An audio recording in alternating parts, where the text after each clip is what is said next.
¿Es usted un hombre feliz? Soy feliz porque mi vida me permite experimentar aquello que de alguna manera me va mejorando como persona. Eso no quiere decir ni mucho menos que no tenga mis momentos de dificultad, que no tenga mis momentos de tristeza, que no tenga mis momentos de desesperanza. Lo que tengo es una guía que me orienta y me dice cómo tengo que tomarme esos momentos para aprender de ellos, para crecer interiormente. Para mí ese concepto es la felicidad, mucho más que un sentimiento, una guía, un sentido vital y unos valores que son los que de alguna manera están orientando constantemente mi vida y me ayudan pues a ir poco a poco tejiendo o aflorando la mejor versión de mí mismo, que es como yo quiero vivir. ¿Ser feliz es algo innato o algo que uno tiene que ir construyendo poco a poco? Vamos a ver, el ser humano en su interior, si fuera más consciente de su auténtica naturaleza, su esencia, se daría cuenta que la felicidad es intrínseca. Es decir, cuando una persona toca su núcleo, se da cuenta de que ese núcleo es la fuente de la sabiduría, la fuente de la verdad, de la bondad, de la unidad y la belleza. Lo que pasa es que el conocimiento que tenemos de nosotros mismos es tan pobre que a mí me recuerda a esas piedras que se llaman geodas, que por fuera pues son muy feas, no jamás llamarían la atención, pero cuando se rompen, cuando se penetra en su interior, tienen una estructura cristalina absolutamente impactante. Yo veo al ser humano exactamente igual y mi experiencia es esa, es decir, nuestro gran fallo es que no nos conocemos, es decir, nos vemos, pero nuestra mirada no tiene alcance y profundidad, entonces no nos descubrimos. Si nos descubriéramos, nos daríamos cuenta que, claro, que alguien que tiene esa estructura tan especial a la fuerza de ser feliz. Entonces yo resumiría esto diciendo que somos felices, pero no lo sabemos. Pero tal y como están las cosas y con los prejuicios que tenemos más o menos todos, para ser feliz hay que tener agallas. Sí, las agallas, la valentía me parece un elemento indispensable. El propio Winston Churchill, que le tocó vivir una época especialmente dura en la batalla de Inglaterra durante la Segunda Guerra Mundial, decía que la valentía es la virtud más importante porque de ellas deriva el resto. Y a mí sí que me gustaría mucho aquí definir el concepto de valentía. La valentía no es una emoción, la valentía es una decisión. Yo puedo tener muchísimo miedo como emoción y sin embargo decidir ser valiente. O puedo tener mucho miedo y decidir ser cobarde. Por tanto, al ser una decisión, al ser una actitud ante la vida, pues esto tiene una enorme resonancia con lo que es la libertad de la persona. Es decir, cómo yo quiero ser en este momento. ¿Tengo miedo? Naturalmente que sí. ¿Qué decido hacer? ¿Decido que mi emoción de miedo me pare a la hora de defender aquello que es valioso, que me pare a la hora de buscar nuevas oportunidades en la vida? Si decido que sí, es sencillamente por eso, porque la decisión que he tomado es no ser valiente, pero no porque la emoción necesariamente me esté empujando a ser cobarde. Usted habla en el libro también de las emociones tóxicas, que dice que debemos evitar. El problema fundamental de las emociones tóxicas no es ya que generen estos sentimientos incómodos a nivel consciente, es lo que se ha demostrado que son capaces de hacer a nivel corporal. A nivel cerebral, por poner un ejemplo, y hablo literalmente, no intento exagerar las cosas, sino que son fundamentos muy sólidamente ya demostrados. A nivel cerebral, los estados tóxicos, es decir, cuando esa emoción, la desesperanza, la sensación de impotencia, la culpa, la vergüenza, se extienden ampliamente en el tiempo, se sabe que matan neuronas cerebrales. ¿Cómo es posible que una emoción mate neuronas cerebrales? Pues se explica muy fácilmente. Una emoción es un cambio corporal, y ese cambio corporal implica cambios en los neurotransmisores, es decir, las hormonas intracerebrales, cambios en la química de la sangre, y hay cambios en estos neurotransmisores, hay cambios en la química de la sangre que son muy, muy dañinos para las neuronas, sobre todo para las neuronas de la región del hipocampo relacionadas con la memoria y el aprendizaje. En segundo lugar, pues hay estructuras tremendamente sensibles a las emociones tóxicas, tremendamente sensibles, como todo el sistema de defensa contra bacterias, contra virus y tumores, el sistema inmunológico de una excepcional complejidad casi, no tanto, pero casi tan complejo como el sistema nervioso central y que tiene receptores en su membrana, es decir, puertas de entrada en el interior de esas células. Algunas de las moléculas que se liberan en la sangre cuando tenemos estos estados emocionales tóxicos, al entrar en contacto con esta especie de cerraduras de la célula, producen cambios muy negativos y llegan a inhibir el funcionamiento de estas células. Por eso, por ejemplo, una persona que está pues luchando contra un tumor, lo peor que puede pasar es que esa persona caiga en la desesperanza, caiga en la sensación de impotencia, porque entonces se empieza a liberar una de estas hormonas que se llama el cortisol, y verdaderamente es que esto se sabe, además se sabe hace tiempo, la capacidad de estas células de hacer frente al tumor se reduce considerablemente. Entonces, el tema de las emociones tóxicas no debemos tomárnoslo de una forma ligera. Es decir, una cosa es tener momentos de desesperanza, momentos de impotencia, momentos de tristeza, momentos de culpa, de vergüenza, yo creo que es muy consustancial con el ser humano, y otra cosa es vivir ahí. Vivir en la desesperanza, vivir en la culpa, vivir en la ira, vivir en el resentimiento. Esto es muy, muy, muy nocivo. Cuando se habla de las emociones, cuando se habla de los sentimientos, a veces se habla en un tono, para mí, muy superficial. ¿Qué pasa? Que yo quiero conocer cuál es el fundamento físico de las cosas, no porque crea que todo es físico, no porque crea que todo se explica desde las moléculas o las estructuras corporales, sino porque creo que la biología es una parte muy importante, es una dimensión fundamental de nuestra vida. Entonces, este conocimiento de dónde se origina el miedo, en qué centros cerebrales, por qué se origina, da mucha luz a la hora de saber cómo se gestiona. Por eso, precisamente en el cociente Agallas, una de las cosas en las que hago más énfasis es en explicar los estados afectivos del cerebro, de dónde surgen y cómo se puede gestionar. ¿Estoy diciendo en el libro que sea fácil? No. Estoy diciendo en el libro que es posible, pero ¿cómo vas a poder gestionar algo que no entiendes ni siquiera cómo funciona? Si tú lo conoces, puedes comprender y entonces puedes gestionarlo y puedes superarte. Ese es el objetivo. Por eso, para mí, la ciencia siempre tendrá en mi vida un papel absolutamente esencial. Sí es cierto que hay personas más resistentes a los golpes de la vida que otras. ¿A qué se debe eso? Ha habido desde hace mucho tiempo el típico debate, que es el debate eterno, ¿no? De se nace, se hace, se entrena, etcétera. Y un poco como diciendo, bueno, la persona se moldea por completo, o la persona nace hecha. Y por eso me gusta tanto la frase de Ortega, no somos un participio, somos un gerundio. Es fantástica, fantástica. Exacto, es maravilloso, sí. No estamos hechos del todo, sino que nos vamos haciendo. Vamos a ver.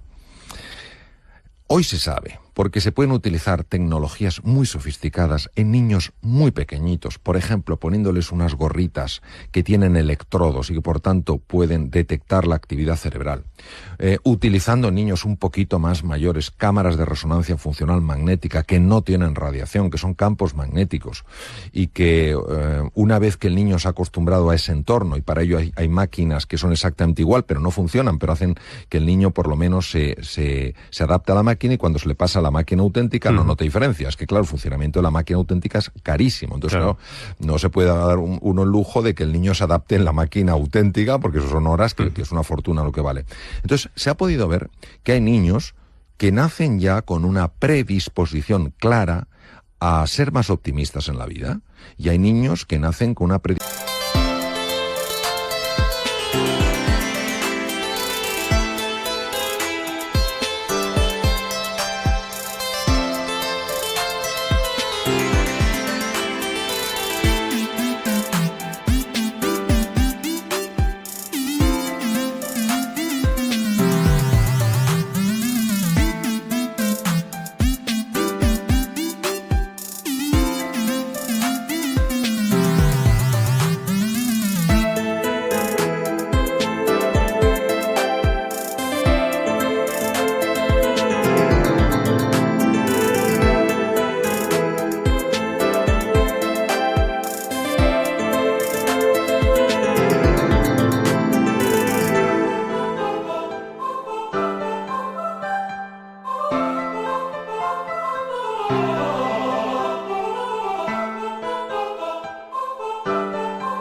disposición clara a ser más pesimistas en la vida. Esto no debería sorprendernos porque cualquier persona que tenga hijos o sobrinos y les ha llevado a una fiesta con otros niños se habrá dado cuenta de que algunos niños muy pequeñitos enseguida están explorando, jugando y relacionándose, y otros niños que se quedan pegados al padre, pegados a la madre, en un rincón, etcétera. Esto, ¿qué quiere decir? ¿Quiere decir que venimos determinados por naturaleza? En absoluto. Quiere decir que venimos por naturaleza con una inclinación, con una tendencia a ver el vaso medio lleno o medio vacío. ¿Por qué digo que es una tendencia? Porque hoy, gracias al conocimiento de la neuroplasticidad, es decir, de la transformación cerebral, y sobre todo lo que significa la fuerza al carácter, por eso el título, el cociente Agallas, se sabe cuando una persona está ilusionada, cuando una persona conoce estos procesos, cuando una persona está verdaderamente comprometida con entrenarse, le puede dar la vuelta a su personalidad como un calcetín. Es decir, una persona que nació con una tendencia a ver la parte oscura, negativa de la vida, empieza a ver el lado positivo. Claro, ver el lado positivo no quiere decir no ver la dificultad, quiere decir fijarse más en la oportunidad. Mientras que personas que nacen con la tendencia a ver el lado positivo, si se duermen en los laureles, si piensan que como ya han nacido con eso, pues está todo hecho, pueden ir perdiendo esa capacidad de ver el lado positivo, contaminándose a veces por la toxicidad que hay en el entorno, porque muchas veces, sobre todo en situaciones complicadas como la actual, donde la mayor parte de las conversaciones lamentablemente son de tono negativo, que es el tipo de contrario que tendríamos que tener, se van contaminando si no hacen un trabajo, porque se fían demasiado con lo que nacieron. Entonces, al final, es verdad que hay personas que nacen con una lotería, les ha tocado la lotería, han nacido con una capacidad, sobre todo, de ver el lado luminoso de la vida, y hay otros que han nacido con un desafío. Pero esto es como todo en la vida. Unos nacemos con unas cosas, otros nacemos con otras, y al final depende mucho no solo de ese temperamento con el que has nacido, sino de cómo tú, utilizando tu inteligencia y utilizando la fuerza de tu voluntad libre, vas moldeándote a ti mismo. Es decir, vivimos pensando que deberíamos tener una vida mejor, pero no hacemos nada para remediarlo. Sí, vamos a ver. Tenemos una inclinación en general, por supuesto no se puede explicar a todo el mundo, en general tenemos una tendencia, una inclinación a fijarnos más en lo que no tenemos que en lo que tenemos, en lo que no hemos alcanzado que en todo lo que hemos conseguido, en lo que está mal de la vida y no todas las cosas que están bien. Damos por supuesto tantas cosas y solo nos damos cuenta de su valor cuando lo perdemos. Es decir, yo qué sé, vas perfectamente por la calle, un día te da un tirón y te das cuenta de que te tienes que ir moviendo como puedes. Y esto es una cura de humildad. Entonces, una cosa es ser conscientes de que los límites que nos ponemos muchas veces son límites absolutamente falsos, que nos limitan, que nos encogen, que nos empequeñecen. Y otra cosa es no ser conscientes de que como seres biológicos somos vulnerables, envejecemos, enfermamos, tenemos defectos, tenemos virtudes, tenemos cosas que no llegamos, y congraciarnos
aceptar esa realidad es fundamental. Muchas veces el grado de aceptación que tenemos con nosotros mismos es muy pequeño. Nos apoyamos muy poco en los fracasos, toleramos muy mal nuestras imperfecciones. Y en el fondo, esto es un camino absolutamente equivocado, al menos desde mi experiencia. Cuando uno se acepta totalmente, es decir, pues bueno, a mí se me da muy bien, digamos, una determinada cosa y otra se me da mal. Bueno, yo tengo unas cosas buenas y otras cosas no tan buenas, me acepto en mi totalidad y a partir de ahí voy a empezar a superarme. Uno no se supera si se está constantemente criticando o criticando a los demás. Y desde el punto de vista ya de nuestra implicación en el entorno, no hay más que ver qué cantidad de gente o qué cantidad de personas nos quejamos y qué pocas personas están haciendo propuestas de mejora. Vamos a ver, la queja, si no va seguida de una propuesta de mejora, no sirve para nada. Pero es más fácil criticar que construir. Mete más ruido un árbol en un bosque que se cae que 100 árboles que están creciendo. Entonces, claro, salvo que haya nacido uno con esa predisposición para ver el lado positivo, tiene que hacer un esfuerzo, tiene que hacer un trabajo diario para enfocar su atención en aquellas cosas de la vida que sí están bien, en aquellas cosas de la vida que sí pueden mejorarse. ¿Aprender a controlar la mente es el mejor camino para tener una vida plena, para cuidar también nuestro cuerpo mejor?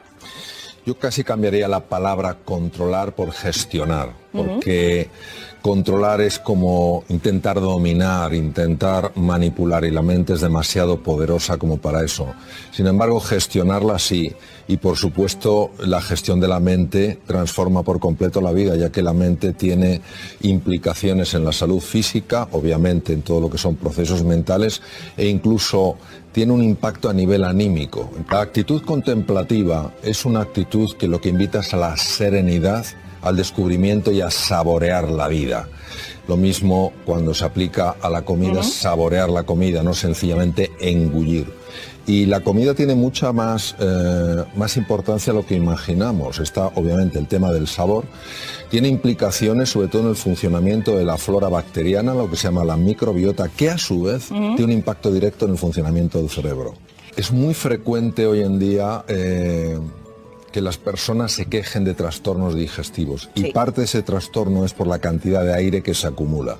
Cuando una persona traga la comida en lugar de masticarla adecuadamente, está tragando también aire, y el tubo digestivo no sabe qué hacer con ese aire.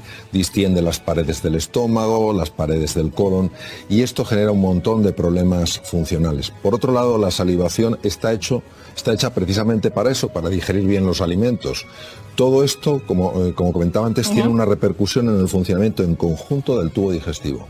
Cuando uno come despacio, está reduciendo los niveles de tensión. Yo sé que hay personas que se ponen más tensas cuando comen despacio, pero eso no quiere decir que el comer despacio te ponga tenso. Es que nos hemos acostumbrado a vivir de una forma, digamos, entre comillas, desordenada. Cuando una persona come más despacio, se genera un mayor estado de serenidad, que no solamente afecta, obviamente, al funcionamiento en su conjunto del tubo digestivo, sino que también afecta al conjunto de la persona. Pero también nuestra respiración. Nosotros tenemos varios músculos respiratorios y el más importante es el diafragma. El diafragma es un músculo único en cuanto que tiene control inconsciente y control consciente. Por eso no tenemos que estar despiertos todo el tiempo, sino que la respiración se mantiene. Y sabemos perfectamente que cuando se respira de forma adecuada cambian procesos cerebrales. Se sincronizan mejor los dos hemisferios cerebrales. Sabemos que en las situaciones de estrés se produce un cambio brutal en el patrón respiratorio. Y cuando una persona aprende a respirar, sobre todo con el diafragma, el estado de serenidad empieza a aparecer de nuevo en su vida. Por eso es muy importante la respiración. ¿Y por qué es tan importante dormir lo suficiente? Porque durante el sueño se libera una hormona que se llama la melatonina. Y la melatonina hace muchas cosas. Entre otras cosas, activa los genes llamados los genes reloj nocturnos, PER1, PER2, PER3, que lo que hacen es descubrir dónde está habiendo mutaciones que pueden dar lugar a tumores para repararlas. Por otra parte, durante el sueño se libera hormona del crecimiento, la cual, obviamente, ciertas edades como la mía no te va a hacer crecer, si repara los tejidos. Y además, durante el sueño se activa un sistema muy especial, que es el sistema linfático, que no es el linfático, correspondería al sistema linfático del cerebro, que permite la eliminación de proteínas tóxicas que se acumulan por la actividad cerebral que si no se eliminan pueden facilitar con el paso de los años enfermedades neurodegenerativas.